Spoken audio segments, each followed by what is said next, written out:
अस्सलामुअलैकुम नाज़रीन, तव्हां ॾिसी रहिया आहियो शाहीन न्यूज़। जाती शहर जे वार्ड नंबर पहिरियों बुनियादी सहूलियतुनि खां महरूम वार्ड नंबर पहिरियों हाजी यूनस मौला में मुसलसल बरसाति वसण खां पोइ बरसाति जो पाणी निकाल नाहे थी सघियो।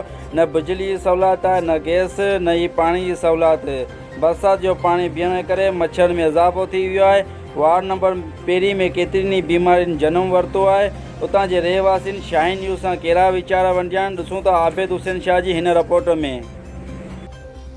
असांजे ॻोठ हाजी यूनस मीरबे वार्ड नंबर 1 में का सहूलियत कोन्हे, न को असांखे गैस जी सहूलियत आहे, न को असांखे पाणी जी सहूलियत आहे।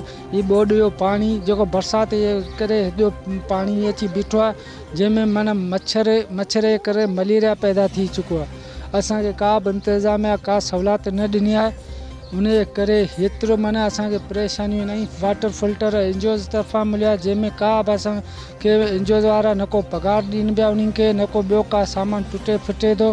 तुंहिंजो ॻोठाणा उहो हर शइ ख़र्चु कंदा, जितां किथां माण्हू पाणी भरण था अचनि, उन्हनि जे लाइ करे असांखे का सहूलियत कोन्हे इंतिज़ामिया के। रहीम बाबा अर्ज़ु आहे त असांजे ॻोठ में हाजी यूनस मीरबे, उन ॻोठ में पाणी जा बरसाति जा तला भरिया पिया आहिनि।